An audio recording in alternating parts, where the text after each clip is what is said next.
Saint of the Day. August 31st. Saint Joseph of Arimathea. Secret disciple of Jesus. Born, not known. Died, not known.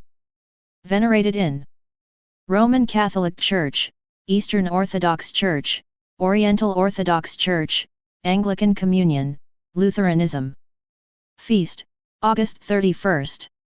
Patronage, funeral directors. Joseph of Arimathea was, according to all four canonical Christian Gospels, the man who assumed responsibility for the burial of Jesus after his crucifixion. A number of stories that developed during the Middle Ages connect him with Glastonbury, where the stories said he founded the earliest Christian oratory, and also with the Holy Grail legend. Joseph of Arimathea was quite an enigma. From history, we learn that he was previously known as Joseph de Marmore as he lived in Marmarica in Egypt before he moved to Arimathea. 1 There is speculation that Joseph of Arimathea, or Joseph of Glastonbury as he later became known, was the uncle of Mary, mother of Jesus. The relationship with Mary made him a great uncle of Jesus.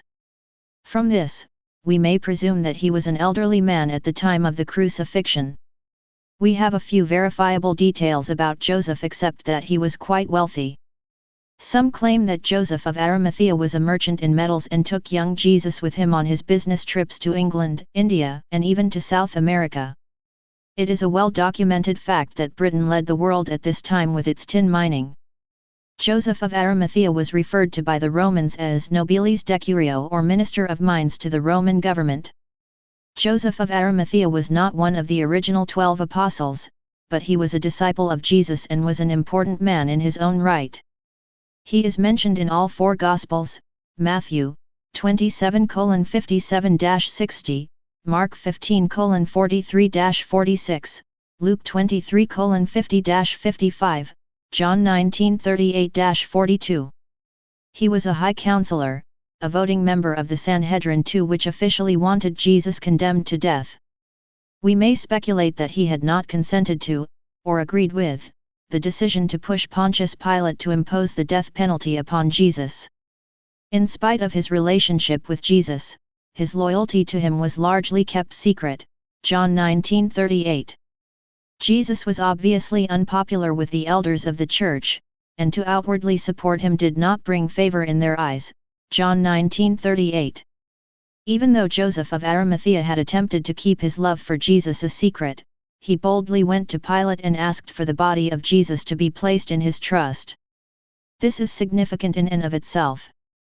Joseph of Arimathea, not Mary Jesus' mother, not Mary Magdalene, or any of the apostles were entrusted with the act of taking Jesus down from the cross. Most of the apostles had fled anyway. Joseph took the body and put it in his own tomb. According to various historical sources, Joseph's actions provoked both the Roman and Jewish elders, and he eventually did spend time in prison for his support of Jesus. Other historical sources report that Joseph of Arimathea went on a preaching mission to Gaul with the apostle Philip, Mary Magdalene, Lazarus, and others sometime between the years AD 37 and AD 63, the year is in dispute. At Marseilles, Lazarus and Mary parted company with the main group who continued on further up north. When Joseph's party reached the English Channel, Philip sent Joseph with 12 disciples to the furthest corner of the Roman Empire, the island of the Britons. Legend has it that Joseph sailed around Land's End at the southern tip of England with the intent of catching up with old business acquaintances in the lead and tin mines. They ran aground in the Glastonbury marshes. Once again, it is reported that after climbing a nearby hill to survey the countryside, they were exhausted and Joseph thrust into the ground a staff made from the holy crown of thorns worn by Christ. He announced that he and his traveling companions were all weary. It is legendary that the thorn staff immediately took root, and the thorn bush can still be seen today on Weryall Hill. Joseph built a church, Vedista Ecclesia, 5 of mud and wattle on the site, and decreed that 12 monks should always reside in that most sacred place. It is interesting to note that a spirited shrub which grows near the now ruined abbey is of the same type that grows in the eastern Mediterranean and flowers only twice a year, Christmas time and Easter. It is also claimed that Joseph collected some of the blood and sweat of Christ after his side was pierced as he hung on the cross. The chalice or cup which Joseph used to collect the fluids is reported to be the same one used during the Last Supper. Joseph took the cup with him on his voyage to England and is said to have hidden it on the site at Glastonbury, at the bottom of a deep well, called the Chalice Well, or the Blood Well. The well is a rather curious place. 25,000 gallons of red-tinted water pass through the good area each day. The red tint is caused by the high iron content in the water.